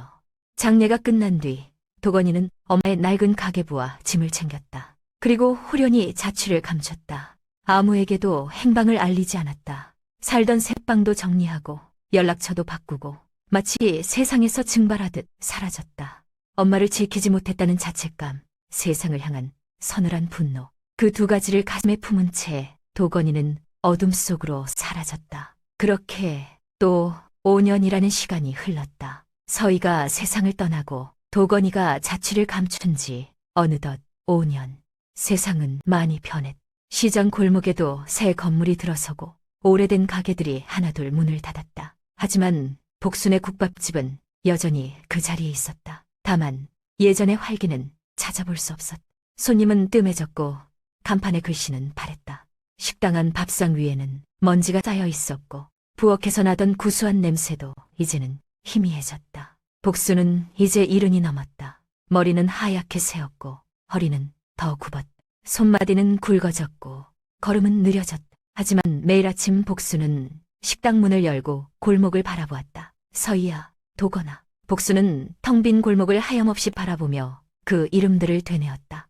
25년간 소식 한 번 없던 그들이었지만 복순에게는 그들이 유일한 삶의 이유였다. 언젠가 저 골목 끝에서 서희가 도건이의 손을 잡고 나타날 거라고 복수는 그렇게 믿고 있었다. 하지만 현실은 가혹했다. 몇 년 전 복수는 믿었던 먼 친척에게 사기를 당했다. 그 친척이라는 자가 찾아와 사업 미탄이 필요하다며 빚 보증을 부탁했다. 복수는 피부치라는 말에 넘어가 도장을 찍어주었다. 그게 화근이었다. 그 친척은 돈을 들고 잠적해버렸고 빚은 고스란히 복순에게 떨어졌다. 사채업자들이 찾아오기 시작했다. 처음에는 독촉 쪽지였고 그 다음에는 협박 편지였다. 그리고 이제는 직접 찾아와 행패를 부렸다. 식당 구석구석에는 차가운 붉은 압류 딱지가 붙어 있었다. 솥단지에도 아궁이에도 복순 20년 넘게 쓰던 낡은 국솥에도 붉은 딱지가 붙어 있었다. 언제 그자들이 와서 다 가져갈지 모르는 상황이었다. 그날도 평소와 같은 아침이었다. 복순은 식당 문을 열고 골목을 바라보고 있었다. 그때 험상구는 남자 3명이 성큼성큼 걸어왔다. 사채업자들이었다. 며칠 전에도 왔던 자들이었다. 이봐, 할망구. 가장 덩치가 큰 남자가 식당 안으로 들이닥쳤다. 이 할망구가 귀가 먹었나? 오늘이 마지막 경고라고 했지. 남자가 밥상을 발로 걷어찼다. 밥상이 쓰러지며 위에 있던 그릇들이 바닥에 떨어져 깨졌다. 돈 없으면 이 가게 내놔. 더 이상 기다려줄 생각 없어. 다른 남자가 선반에 있던 뚝배기들을 바닥에 내동댕이 쳤다. 복순이 30년 넘게 아껴 쓰던 뚝배기들이었다. 깨진 사기 그릇 파편이 사방으로 튀었다. 복순은 바닥에 주저앉았다. 그리고 그들의 바짓가랑이를 붙잡았다. 제발 이 가게만은 안 돼요. 복순의 목소리가 떨렸다. 여기서 우리 애들을 기다려야 한단 말이야. 25년을 기다렸는데 지금 나가면 그 애들이 날 어떻게 찾아. 복순의 눈에서 눈물이 주르륵 흘러내렸다. 뭔 소리야, 이 할망구가. 덩치 큰 남자가 복순의 손을 뿌리쳤다. 그리고 발을 들어 올렸다. 복순의 어깨를 걷어차려는 순간이었다. 바로 그때였다. 시장 골목의 소음이 약속이라도 한 듯 일시에 멈춰섰다. 갑자기 조용해진 골목. 사람들의 웅성거림이 멈추고 발걸음 소리도 더섰다. 그런가에 모두의 시선이 골목 입구로 쏠렸다. 달구지들 사이로 어울리지 않는 것이 들어오고 있었다. 육중한 검은 가마 세체가 미끄러지듯 골목 안으로 들어왔다. 번쩍이는 칠을 한 가마, 새까만 장막. 이 허름한 시장 골목에는 전혀 어울리지 않는 것들이었다. 가마들이 국밥집 앞에 멈춰섰다. 문이 열렸다. 건장한 남자들이 가마에서 내렸다. 검은 두루마기를 입은 남자들이 순식간에 식당 입구를 에워쌌다. 그들의 눈빛은 날카로웠고 움직임은 훈련받은 군인처럼 정확했다. 뭐야, 당신들. 사채업자들이 당황해서 소리쳤다. 하지만 검은 두루마기의 남자들은 대답하지 않았다. 대신 순식간에 사채업자들을 제압했다. 팔을 꺾고 바닥에 무릎을 꿇렸다. 불과 몇 초 만의 일이었다. 이게 뭐야? 사채업자들이 발버둥을 쳤지만 소용없었다. 그때 가운데 가마의 문이 열렸다. 한 남자가 천천히 가마에서 내렸다. 검은색 도포에 반짝이는 갓. 날카로운 눈매에 굳게 담은 입술. 그는 천천히 식당 안으로 발을 내디뎠다. 구두굽이 바닥에 닿을 때마다 또각또각 소리가 났다. 25년 전 복순의 품에서 옹알이를 하던 그 아이라고는 상상할 수 없는 모습이었다. 서늘하고 압도적인 위압감을 풍기는 청년이었다. 남자는 아수라장이 된 식당을 천천히 둘러보았다. 깨진 그릇들, 쓰러진 밥상, 그리고 바닥에 쓰러진 복순. 남자의 눈빛이 차갑게 변했다. 그리고 복순에게로 다가갔다. 복순은 겁에 질린 채 남자를 올려다보았다. 이 사람이 누군지, 왜 왔는지 알 수 없었다. 하지만 다음 순간 예상치 못한 일이 일어났다. 남자가 복순 앞에 무릎을 꿇고 앉았다. 값비싼 도포가 깨진 그릇, 파편에 닿았지만 남자는 아랑곳하지 않았다. 바닥이 더러워지는 것도 신경 쓰지 않았다. 그저 복순의 거친 손을 두 손으로 맞잡았다. 복순은 당황해서 남자의 얼굴을 바라보았다. 그때 남자의 눈에서 뜨거운 눈물이 떨어졌다. 그 눈물을 본 순간 복수는 숨이 돋는 듯한 기분을 느꼈다. 할머니, 남자가 입을 열었. 목소리가 떨리고 있었다. 저 기억하시겠어요? 남자가 복순의 손을 꼭 쥐었다. 25년 전에 할머니가 쌈짓돈 주며 보내주셨던 서희 씨 아들 윤도건이에요. 복순의 눈이 커졌다. 도건이? 남자가 도건이가 품 안에서 무언가를 꺼냈다. 낡고 빛바랜 작은 책이었다. 표지가 달아서 거의 보이지 않는 가계부였다. 도건이가 가계부의 찻장을 펼쳐 보였다. 거기에는 복순의 투박한 글씨가 적혀 있었다. 25년 전 복순이 서희에게 돈을 줄 때 적어준 글씨였다. 서희야, 힘내. 복순이 그 글씨를 보는 순간 25년의 기억이 한꺼번에 밀려왔다. 비 오던 밤 만삭의 몸으로 쓰러져 있던 서희, 100일 잔치 때 방긋 웃던 도건이, 떠나던 날 아침 오열하며 자신을 안았던 서희. 도건아, 우리 도건이야, 도건이야, 도건이야. 복순이 비명을 지르듯 외쳤다. 정말 살아있었구나. 복순이 도건이를 끌어안았다. 주름진 두 팔로 청년의 넓은 어깨를 꼭 안았다. 25년 만의 상봉에 통곡 소리가 터져 나왔다. 서희는 어디 있어? 서희도 왔어? 복순이 두리번거렸다. 도건이 얼굴이 굳었다. 그리고 천천히 고개를 저었다. 할머니, 엄마는 5년 전에 돌아가셨어요. 복순의 움직임이 멈췄다. 뭐라고? 엄마가 돌아가시기 전에 이 가계부를 제게 남겼어요. 할머니 은혜를 꼭 갚으라고. 할머니 곁을 지켜드리라고. 복순은 다시 울음을 터뜨렸다. 이번에는 슬픔의 울음이었다. 25년을 기다렸던 사람이 이미 세상에 없다는 사실. 그 사실이 복순의 가슴을 갈기갈기 찢어놓았다. 도건이는 우는 복순을 꼭 안아주었다. 한참을 그렇게 안고 있었다. 그리고 천천히 일어났다. 도건이가 사채업자들을 향해 고개를 돌렸다. 그의 눈빛이 차갑게 빛났다. 아까까지 울먹이던 눈빛이 아니었다. 얼음장처럼 서늘한 눈빛이었다. 이 어르신의 빛. 도건이가 나직하게 말했다. 지금 이 시간부로 내가 다 갚겠다. 사채업자들의 얼굴이 하얗게 질렸다. 그리고 도건이가 한 걸음 다가갔다. 내 할머니를 건드린 대가는 너희 패거리까지 불러서 제대로 치르게 해주지. 도건이의 목소리는 낮았지만 그 안에 담긴 위압감은 엄청났다. 사채업자들은 벌벌 떨며 아무 말도 하지 못했다. 도건이가 몸을 돌렸다. 떨고 있는 복순에게 다가가 조심스럽게 부축했다. 복순의 팔을 자신의 어깨에 걸치고 천천히 식당을 나섰다. 25년 전 복순이 자신을 지켜주었듯 이제는 자신이 그녀의 거대한 산이 되겠노라 다짐하며 시장 상인들이 모두 모여 그 광경을 지켜보았다. 경악과 놀라움이 섞인 시선들. 30년 넘게 국밥을 팔던 복순 아주머니를 검은 가마에서 낸 젊은 남자가 모시고 나가는 모습. 도건이는 복순을 가마에 태웠다. 그리고 마지막으로 국밥집을 돌아보았다. 낡은 간판, 깨진 그릇들, 붉은 압류딱지 다 되돌려드릴게요, 할머니. 도건이는 속으로 다짐했다. 그리고 이 모든 걸 만든 자들에게 반드시 대가를 치르게 하겠습니다. 가마 문이 닫혔다. 검은 가마 행렬이 시장 골목을 빠져나갔다. 남겨진 사람들은 한참 동안 그 자리에 서서 가마가 사라진 방향을 바보았다. 사채업자들에게 짓밟혔던 복순의 국밥집은 도건이의 수행원들에 의해 순식간에 정리되었다. 깨진 그릇 파편들이 치워지고 쓰러진 밥상이 제자리로 돌아갔다. 붉은 압류 딱지들도 하나씩 떼어졌다. 도건이가 모든 빚을 청산했으니까. 도건이와 복순이 탄 가마는 고을의 중심 쪽으로 향했다.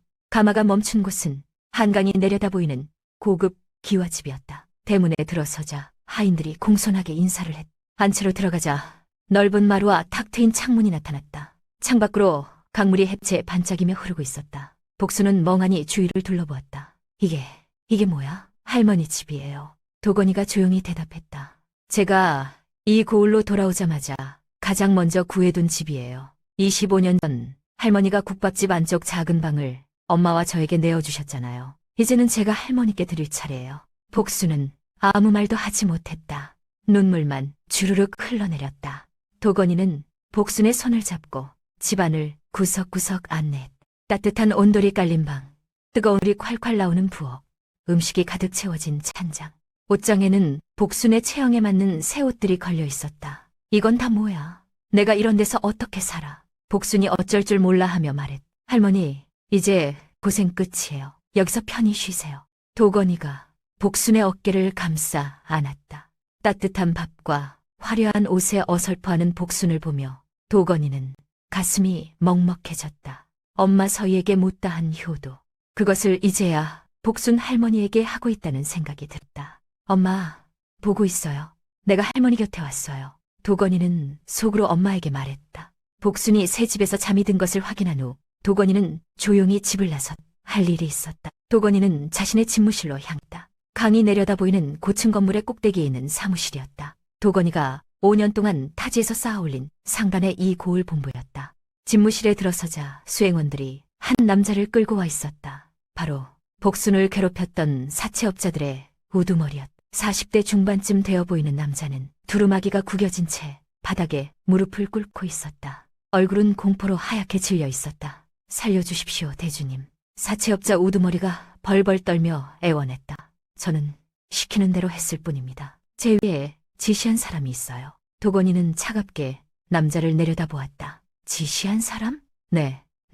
저한테 그 할머니 국밥집을 어떻게든 빼앗으라고 시킨 사람이 따로 있습니다. 도건이의 눈빛이 날카로워졌다. 누구지? 그게. 사채업자 우두머리가 침을 꿀꺽 삼켰다. 저에게 아주머니 국밥집을 어떻게든 빼앗으라고 시킨 건 태성상단의 이강도 대감입니다. 도건이의 몸이 굳었다. 이강도. 그 이름을 듣는 순간 도건의 눈동자가 격하게 흔들렸다. 이강도 대감, 태성상단의 주인, 그리고 25년 전 만삭의 아내를 빗속으로 내쫓았던 남자. 도건이의 친아버지였다. 이강도라고. 도건이의 목소리가 낮게 깔렸다. 네. 이강도 대감이 대규모 개발 사업을 추진하고 있는데 그 할머니 국밥집 부지가 걸리적거린다고 어떻게든 쫓아내라고 저한테 돈을 줬습니다. 도건이는 잠시 아무 말도 하지 않았다. 그의 머릿속에서 수많은 생각이 스쳐 지나갔다. 이강도, 그자가 다시 자신의 인생에 나타났다. 25년 전에는 엄마를 버렸고 이제는 엄마와 자신을 살려준 은인까지 짓밟으려 했던 것이다. 더 자세히 조사해. 도건이가 수행원에게 지시했다. 이강도가 왜 그 국밥집 부지를 원하는지, 개발 사업이 뭔지 전부 파악해. 알겠습니다, 대주님. 수행원이 고개를 숙이고 나갔다. 며칠 후 조사 결과가 도건이의 책상 위에 올라왔다. 이강도는 최근 대규모 개발 사업에 사활을 걸고 있었다. 수천 냥이 걸린 대형 사업이었다. 그런데 그 부지 한가운데에 복순의 국밥집이 있었던 것이다. 이강도는 복순이 자진해서 떠나기를 기다렸지만 복순이 버티자 사채업자들을 동원해 쫓아내려 했던 것이었다. 도건이는 보고서를 읽으며 이를 악물었다. 이강도는 복순이 누군지도 몰랐다. 25년 전 자신의 아내와 아들을 구해준 은인이라는 사실을 전혀 알지 못했다. 그저 자신의 사업에 방해가 되는 늙은이일 뿐이었다. 오직 돈을 위해 은인의 가게를 짓밟으려 했던 것이다. 도건이는 창밖을 바라보았다. 혹시나 했는데 역시나였군. 친부에게 조금이라도 인간적인 면이 남아있을지 모른다는 그런 일말의 기대가 있었다. 차론 가리다 부르는가 창북에. 하지만 그 기대는 완전히 무너졌다. 이강도는 변하지 않았다. 25년 전이나 지금이나 자신의 이익을 위해서라면 무엇이든 짓밟는 인간이었다. 며칠 후 도건이는 어느 주막에 있었다. 태성상단 창립 30주년 기념잔치가 열리는 곳이었다. 화려한 등불이 마당에 가득 켜져 있었고 비단 도포와 화려한 치마를 입은 사람들이 술잔을 들고 대화를 나누고 있었다. 도건이는 검은 도포를 입고 잔칫마당에 들어섰다. 그의 정체를 아는 사람은 아무도 없었다. 사람들은 그저 젊고 성공한 상단 대주로만 알고 있었다. 잔칫마당 중심에 한 남자가 서 있었다. 50대 후반의 남자, 흰 수염, 비싼 도포, 그리고 거만하게 치켜든 턱, 이강도였다. 그는 여전히 자신감에 넘쳐 있었다. 주변 사람들에게 농담을 던지며 크게 웃고 있었다. 도건이는 그 모습을 멀리서 지켜보았다. 저 남자가 내 아버지라고. 도건이의 입가에 쓴웃음이 번졌다. 같은 피가 흐른다는 게 역겨웠다. 하지만 동시에 다행이라는 생각도 들었다. 저런 인간에게 정을 줄 필요가 없으니까. 그때 이강도가 도건이 쪽으로 걸어왔다. 누군가에게 도건이가 유명한 상단 대주라는 말을 들은 모양이었다. 이강도는 환한 미소를 지으며 손을 내밀었다. 반갑습니다. 윤도건 대주님이시죠? 태성 상단에 투자해 주셔서 영광입니다. 저는 이강도라고 합니다. 도건이는 이강도의 손을 잡았다. 차가운 손이었다. 아무런 온기도 느껴지지 않았다. 아닙니다. 제가 영광이죠. 도건이가 미소를 지었다. 하지만 그 미소는 눈까지 닿지 않았다. 대감께서 어떤 분인지 제 눈으로 직접 확인하고 싶었거든요. 이강도는 그 말의 의미를 알지 못했다. 그저 젊은 투자자의 예의 바른 인사라고만 생각했다. 겸손하시군요. 앞으로 좋은 인연이 되길 바랍니다. 이강도가 도건이의 어깨를 툭 쳤다. 도건이는 웃음을 지으며 고개를 끄덕였다. 하지만 그의 눈 속에서는 차가운 불꽃이 타오르고 있었다. 이자가 내 아버지라고, 내 어머니를 버리고 내 은인을 짓밟으려 한 자가. 도건이는 악수를 풀고 돌아섰다. 잔칫마당을 나서면서 도건이는 수행원을 불렀다. 태성 상단의 모든 자산 현황을 보고해. 알겠습니다, 대주님. 수행원이 장부를 건넸다. 도건이는 화면을 훑으며 태성 상단의 재무 상태를 확인했다. 개발 사업에 올인한 상태. 자금 대부분이 그 사업에 묶여 있었다. 이제 은혜는 갚았으니 도건이가 낮게 중얼거렸다. 원수를 100배로 돌려줄 시간이야. 도건이는 수행원에게서 받은 서류 중 이강도의 초상화를 꺼냈다. 잔칫마당에서 거만하게 웃고 있던 그 얼굴이었다. 도건이는 그 초상화를 뚫어지게 바라보았다. 복수 할머니가 평생을 바친 국밥집이 그 가솥 바닥에 쏟아지던 순간 도건이는 깨달았다. 친부에게 남아있던 핏줄에 대한 최소한의 자비심마저 자신의 가슴에서 사라져 나갔다는 것을. 우리 엄마와 내 인생을 도둑질한 데가. 도건이의 목소리가 차갑게 가라앉았다. 우리 엄마와 내 은인을 짓밟은 대가. 당신이 가진 모든 것을 빼앗겠어. 그리고 당신 가문을 세상에서 가장 비참하게 무너뜨려 주지. 도건이는 초상화를 책상 위에 내려놓았다. 그의 눈빛은 이미 모든 계획을 세운 사람의 것이었다. 서늘하고 날카롭고 한치의 흔들림도 없었다. 태성 상단을 집어삼킬 준비가 시작되었다. 복순의 가게를 빼앗으려던 이강도의 개발 사업. 그것은 이제 도건이의 설계로 인해 거대한 함정이 되었다. 도건이는 5년간 타지에서 쌓아올린 막강한 자금력을 동원했다. 이강도가 눈독 들이던 개발 부지의 핵심 땅들을 미리 매집했다. 허수아비 상단을 여러 개 세워서 이강도가 눈치채지 못하게 조용히 사들인 것이었다. 그뿐이 아니었다. 도건이는 자신의 인맥을 총동원해 시중 전당포와 고리 대금업자들의 대출을 막아버렸다. 태성 상단에 돈을 빌려주려던 자들이 하나둘 손을 떼기 시작했다. 이강도는 영문도 모른 채 자금줄이 막혀버린 것이었다. 사업은 중단 위기에 처했다. 이미 계약한 건설업자들에게 위약금을 물어야 했다. 수천 냥에 달하는 금액이었다. 태성 상단의 재정은 순식간에 바닥을 드러냈다. 이강도는 눈이 뒤집혔다. 대체 누가 이런 짓을 한 거야? 이강도가 회의실에서 소리를 질렀다. 하지만 아무도 대답할 수 없었다. 도건이의 움직임은 완벽하게 숨겨져 있었다. 그때 한 통의 전갈이 왔다. 윤도건 대주가 긴급 자금 지원을 제안한다는 내용이었다. 이강도는 지푸라기라도 잡는 심정으로 그 제안을 받아들였다. 도건이가 내민 계약서에는 조건이 하나 있었다. 태성 상단 지분 전체를 담보로 잡는다는 것이었다. 이강도는 잠시 망설였지만 다른 선택지가 없었다. 당장 위약금을 내지 않으면 상단이 무너질 판이었으니까 이강도는 도장을 찍었다. 그것이 자신의 무덤을 파는 일인 줄도 모른 채. 며칠 후 태성 상단 주주 회의가 열렸다. 대회의실은 상단주들과 간부들로 가득 찼다. 이강도는 입구에서 도건이를 기다리고 있었다. 그의 얼굴에는 비굴한 웃음이 떠 있었다. 윤도건 대주님, 어서 오십시오. 이강도가 허리를 깊이 숙이며 말했다. 저 좀 살려주십시오. 대주님만 믿고 있습니다. 이강도는 도건이가 자신의 경영권을 방어해줄 유일한 구원자라고 믿고 있었다. 자금을 지원해주고 주주들을 설득해서 자신을 지켜줄 거라고. 하지만 그것은 착각이었다. 도건이는 아무 말 없이 회의실 안으로 들어갔다. 그리고 상석에 앉았다. 이강도는 그 모습을 보며 고개를 갸웃거렸다. 왜 상석에 앉는 거지? 주주회의가 시작되었다. 도건이가 천천히 입을 열었다. 오늘 이 자리에서 중요한 발표가 있습니다. 도건이가 옆에 있던 서류 뭉치를 집어들었다. 그리고 탁자 위로 툭 던졌다. 서류들이 탁 소리를 내며 흩어졌다. 이강도 대감, 착각이 심하시군요. 도건이의 목소리가 회의실에 울려 퍼졌다. 오늘 제가 여기 온 건 당신을 살려주러 온 게 아닙니다. 당신을 해임하기 위해서입니다. 장내가 술렁였다. 뭐라고? 이강도의 얼굴이 하얗게 질렸다. 무슨 소리야. 우리 계약서에 담보 조건이 명시되어 있죠. 도건이가 차갑게 웃었다. 기한 내에 상환하지 못하면 지분 전체가 저에게 넘어온다고요. 기한이 어제였습니다. 상환하셨나요? 이강도의 입이 벌어졌다.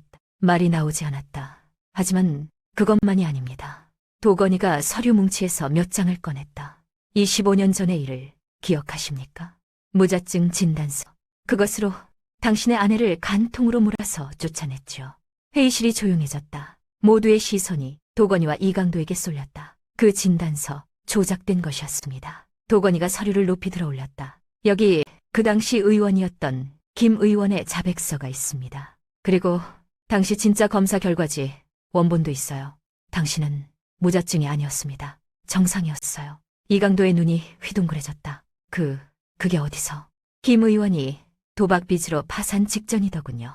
도건이가 담담하게 말했다. 제가 그 빚을 대신 갚아줬습니다. 대가로 진실을 받아냈죠. 당시 당신의 어머니가 김 의원에게 건넨 뇌물 기록도 있어요. 그리고 김 의원이 만약을 대비해 숨겨뒀던 진짜 검사지도요. 도건이가 서류들을 하나씩 펼쳐 보였다. 알고 보니 당신 어머니와 당시 당신의 첩이 공모한 거였더군요. 정실 부인을 쫓아내고 첩을 들이기 위해서 당신도 알고 있었죠. 이강도의 얼굴이 일그러졌다. 이게 무슨 조작이야. 이강도가 소리쳤다. 당신이 날 모함하려고 꾸민 거지. 도건이가 한 걸음 다가갔다. 조작은 당신 가문이 전문이었지. 도건이의 목소리가 차갑게 가라앉았다. 내 어머니를 간부로 몰아서 길바닥에 내팽개쳤던 그 비겁한 거짓말. 오늘로 끝입니다. 이강도는 멈칫했다. 내 어머니. 무슨 25년 전 비 내리는 밤에 당신이 제 발로 걷어냈던 그 핏줄. 도건이가 이강도의 눈을 똑바로 바라보았다. 내가 바로 당신 아들 윤도건입니다. 회의실 전체가 얼어붙었다. 이강도의 눈이 믿을 수 없다는 듯 커졌다. 그의 얼굴에서 핏기가 싹 가셨다. 뭐라고? 서희를 기억하십니까? 도건이가 말했다. 당신이 만삭의 몸으로 빗속에 내쫓았던 그 여자. 네, 어머니입니다. 그리고 그날 밤 어머니 뱃속에 있던 아이가 바로 저예요. 이강도의 다리가 풀렸다. 그 자리에 털썩 주저앉았다. 말도 안 돼. 그 아이가 내가. 이강도는 믿을 수 없다는 듯 도건이를 올려다보았다. 자신이 그토록 찬양하며 구원자라 믿었던 젊은 거물 대주가 자신이 25년 전에 버린 아들이었다니. 그의 온몸이 벌벌 떨리기 시작했다. 담보로 잡았던 지분권을 행사합니다. 도건이가 냉정하게 선언했다. 이강도 대감은 오늘부로 태성상단 대표 자리에서 해임됩니다. 바로 그 순간 회의실 문이 열렸다. 포졸들이 들이닥쳤다. 두루마기를 입은 남자들이 이강도에게 다가갔다. 이강도, 횡령, 배임, 그리고 사채업자를 동원한 폭력 사주 혐의로 긴급 체포합니다. 포졸이 이강도의 팔을 잡았다. 차가운 쇠사슬이 그의 손목에 채워졌다. 아니야, 이건 내 거야. 이강도가 미친 사람처럼 울부짖었다. 내 태성이라고. 내가 평생 바쳐서 만든 상단이야. 하지만 포졸들은 아랑곳하지 않았다. 이강도를 끌고 회의실 밖으로 나갔다. 도건이는 끌려나가는 이강도의 뒷모습을 바라보았다. 돌아보지 않았다. 아무런 감정도 드러내지 않았다. 그저 차가운 시선만이 그 뒷모습 위에 머물 뿐이었다. 이강도는 복도를 끌려가면서도 계속 소리쳤다. 나한테 이럴 순 없어. 나는 태성 상단이야. 하지만 그 목소리는 점점 멀어져 갔다. 회의실에 남은 사람들은 모두 숨을 죽이고 있었다. 방금 일어난 일이 믿기지 않는다는 표정들이었다. 도건이는 천천히 의자에서 일어났다. 창밖으로 이강도가 포졸들에게 끌려가는 모습이 보였다. 평생을 바친 상에서 자신이 버린 아들의 손에 의해 쫓겨나는 것이었다. 이제 이강도에게 남은 건 차가운 쇠사슬과 텅 빈 명예뿐이었다. 엄마, 봤어요? 도건이는 속으로 말했다. 드디어 끝났어요. 엄마를 쫓아냈던 그자, 오늘 제 손으로 무너뜨렸어요. 도건이는 분노와 경악으로 가득 찬 태성 상간 주주 회의장을 지나 집으로 돌아왔다. 고요하고 따뜻했다. 강이 내려다 보이는 기와집.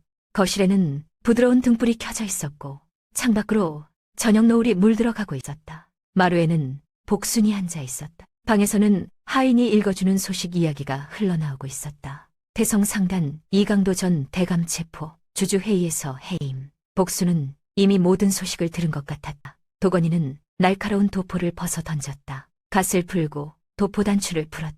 그리고 평범한 청년의 모습으로 복순에게 다가갔다. 복순은 도건이를 올려다보았다. 왔니? 단 한마디였다. 고생했다는 말도 잘했다는 말도 하지 않았다. 그저 따뜻한 눈빛으로 도건이를 바라보았다. 복순이 탁자 위에 차잔을 들어 올렸다. 차 한 잔 마셔라. 목마르지. 따뜻한 차 향기가 코끝을 스쳤다. 도건이는 복순 옆에 앉아 차잔을 받았다. 25년 전 갓난아이였던 도건이를 품에 안았던 그 거친 손, 그 손이 건네는 차잔이었다. 여전히 포근한 온기가 느껴졌다. 도건이는 차를 한 모금 마셨다. 뜨거운 차가 목을 타고 내려갔다. 오늘 하루 동안 팽팽하게 긴장했던 몸이 조금씩 풀리는 것 같았다. 두 사람은 한동안 아무 말 없이 앉아 있었다. 그저 함께 있다는 것만으로 충분했다. 잠시 후 복순이 마루 한쪽을 가리켰다. 저것 봐라. 복순이 가리킨 곳에는 낡은 가계부가 놓여 있었다. 서희가 남긴 가계부였다. 도건이가 처음 복순을 찾아왔을 때 보여주었던 그 가계부. 두 사람은 마루에 나란히 앉아 가계부를 펼쳤다. 복순이 첫 장부터 천천히 페이지를 넘겼다. 처음 이 가계부를 받았을 때는 너무 경황이 없어서 제대로 읽지 못했다. 서희가 죽었다는 소식에 정신이 없었으니까. 첫 장에는 복순이 서희에게 주었던 돈의 액수와 날짜가 적혀 있었다. 복순 아주머니께 받은 쌈짓돈 5냥. 그 아래로는 서희가 밧줄로 일하며 모은 돈의 기록이 빼곡히 적혀 있었다. 한 뗀, 두 뗀, 25년 동안 모아온 기록들. 하지만 그것만이 아니었다. 페이지를 넘기자 서희의 글씨가 나타났다. 돈 계산이 아니라 일기 같은 글이었다. 오늘 아주머니가 보고 싶다. 도건이가 처음으로 엄마라고 불렀는데 아주머니께 자랑하고 싶었다. 도건이가 시험에서 1등을 했다. 우리 도건이가 아주머니를 닮아 속이 깊은 것 같다. 명절인데 아무도 없다. 아주머니 국밥 생각이 난다. 언젠가 꼭 찾아가서 인사드려야지. 복순의 눈에서 눈물이 흘러내렸다. 서희가 25년 동안 단 하루도 자신을 잊지 않았다는 것. 그 사실이 복순의 가슴을 뜨겁게 달궜다. 서희야. 복순이 가계부를 가슴에 품었다. 고생 많았다. 이제 내 아들은 내가 잘 지킬게. 복순은 조용히 미소 지었다. 그때 도건이가 고개를 숙였다. 어깨가 떨리기 시작했다. 냉철한 상인으로 친부를 무너뜨릴 때는 눈물 한 방울 흘리지 않았던 도건이었다. 주주회의장에서 이강도를 해임할 때도, 포졸이 그를 연행할 때도 도건이의 눈빛은 차갑게 빛났을 뿐이었다. 하지만 지금 복순이 읽어주는 엄마의 기록 앞에서는 달랐다. 도건이는 결국 무너져 내렸다. 복순의 무릎에 얼굴을 묻었다. 그리고 참았던 울음을 터뜨렸다. 할머니, 도건이의 목소리가 떨렸다. 이제 엄마 소원 다 들어드렸어요. 할머니 은혜도 갚았고 엄마 쫓아냈던 사람도 벌받게 했어요. 도건이의 어깨가 들썩였다. 그런데 엄마가 너무 보고 싶어요. 25 청년의 울음소리가 마에 울려 퍼졌다. 어린아이처럼 서럽게 우는 소리였다. 복수는 도건이의 머리를 쓰다듬었다. 주름진 손으로 도건이의 머리카락을 넘겨주었다. 오냐 오냐. 복순의 목소리가 부드러웠다. 서희도 하늘에서 다 보고 있을 게야. 우리 도건이가 얼마나 장하게 컸는지 다 보고 있을 거야. 복순이 도건이의 등을 토닥여 주었다. 이제 복순이 뭐니? 그런 무거운 건 다 내려놓아라. 그냥 내 손주로 살자구나. 응? 도건이는 한참을 울었다. 5년 동안 참았던 눈물. 엄마를 잃은 슬픔. 복수를 위해 이를 악물었던 세월. 그 모든 것이 눈물과 함께 쏟아져 나왔다. 복수는 그 시간 동안 묵묵히 도건이를 안아주었다. 25년 전 갓 태어난 도건이를 품에 안았던 것처럼. 얼마나 시간이 흘렀을까. 도건이의 울음이 잦아들었다. 고개를 들어 복순을 바라보았다. 눈이 퉁퉁 부어 있었지만 표정은 한결 평온해졌다. 할머니, 감사해요. 도건이가 말했다. 저 이제 괜찮아요. 몇 달 후였다. 이 고을 장터 한복판에 작고 소박한 국밥집 하나가 새로 문을 열었다. 화려한 기와집들 사이에 자리 잡은 이곳 간판에는 복순내 국밥이라고 쓰여 있었다. 예전 시장 골목에 있던 그 간판과 똑같은 글씨체였다. 가게 안에는 낡은 밥상 대신 새 밥상이 놓여 있었지만 분위기는 예전 그대로였다. 벽에는 오래된 그림들이 걸려 있었다. 젊은 시절의 복순, 그리고 아기를 안고 있는 서희의 그림도 있었다. 가게 주인은 복순 아주머니였다. 머리가 하얗게 센 복순은 여전히 국밥을 끓였다. 예전보다 손이 느려졌지만 맛은 그대로였다. 손님들은 구수한 국밥 냄새에 이끌려 가게로 들어왔다. 그리고 주말이면 한 청년이 앞치마를 두르고 섬을 도왔다. 도건이었다. 태성 상단의 경영은 전문 대주에게 맡겼다. 도건이는 여전히 장시를 계속했지만 주말만큼은 이 작은 식당에서 보냈다. 어서 오세요. 도건이가 환하게 웃으며 손님을 맞았다. 수만 양의 자산을 굴리는 천재 상인이 아니라 그저 넉살 좋은 국밥집 손주의 모습이었다. 손님들은 그가 누군지 몰랐다. 그냥 할머니를 돕는 착한 손주려니 생각했다. 도건이는 그게 좋았다.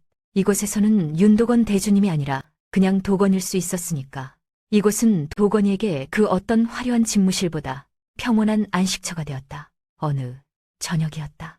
그런 장사를 마치고 복순과 도건이가 가게 문을 닫았다. 저녁 노을이 하늘을 물들이고 있었다. 주황빛과 분홍빛이 뒤섞인 아름다운 하늘이었다. 두 사람은 나란히 골목길을 걸었다. 복순이 도건이의 손을 꼭 잡았다. 도건아, 오늘 국밥 고기가 참 좋더라. 복순이 웃으며 말했다. 도건도 웃었다. 내일은 제가 더 맛있는 거 사올게요, 할머니. 두 사람의 웃음소리가 골목에 퍼졌다. 25년 전의 일이 떠올랐다. 비가 쏟아지던 밤, 만삭의 몸으로 쫓겨나 길거리에서 쓰러져 있던 여자.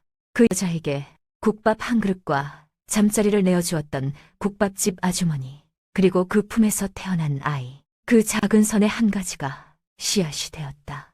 25년의 세월 동안 그 씨앗은 자라났다. 고난과 역경 속에서도 살아남아 마침내 거대한 숲을 이루었다. 그리고 오늘 그 숲은 진정한 가족이라는 이름으로 완성되었다.